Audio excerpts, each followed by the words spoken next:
Chères Lonasiennes, chers Lonasiens, bonjour tout le monde. Messieurs, nos chers vendeurs, nos partenaires, les parieurs, comme vous le savez tous, nous traversons actuellement des moments très difficiles.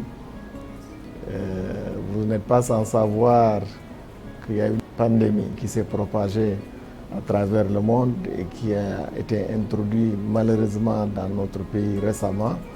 Et cela requiert des mesures assez particulières, une attitude, un comportement que nous devons avoir face à cette calamité, face à cette difficulté.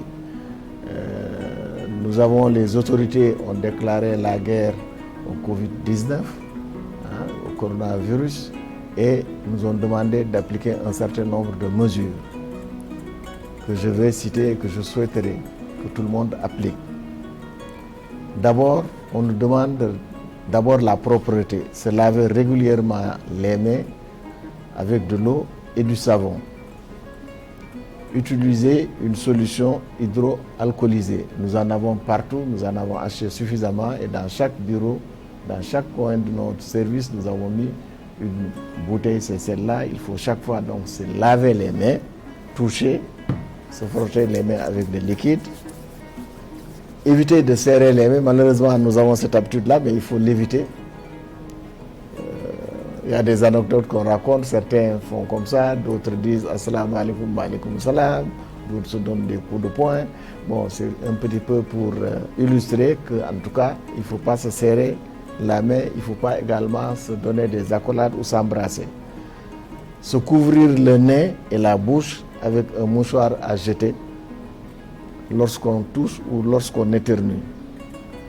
Il faut aussi jeter les mouchoirs que vous avez déjà utilisés dans des poubelles. À défaut de mouchoirs, on nous demande également de toucher et d'éternuer dans le creux du coude, comme cela. Au besoin, se couvrir le nez avec un masque. Nous avons mis donc à la disposition de tous les agents ainsi que les vendeurs dans tous nos points de vente le gel alcoolisé. Et donc nous mettrons également à la disposition pas tout le monde, à certains, surtout ceux qui utilisent, qui manipulent beaucoup la monnaie. Également, nous mettrons à leur disposition des masques. En tout cas, voilà des mesures qui ont été préconisées et que nous demandons à tout un chacun de respecter pour éviter la propagation du Covid-19.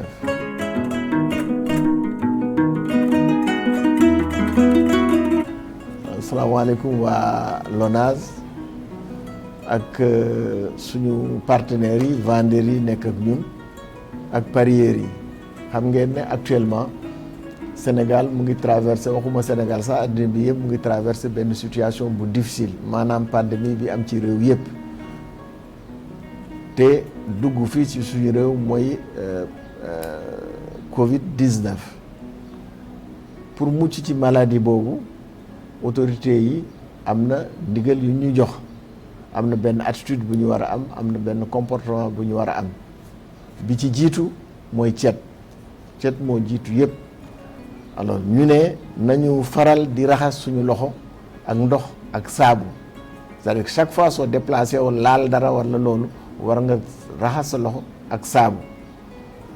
Bu leen weesoo war nga utiliser également solution hydroalcoolisée bi mooy yii yu mel nii, c'est-à-dire service fii ci suñu service yi ak fépp suñu point de vente yi def nañ ko foofu. Soo ñëwee da ngay laal sa loxo balaa ngay def dara da nga koy laal. Boo jógee sa kër également boo accès ci service bi balaa ngay def dara loolu ngay jëkk a def d'abord.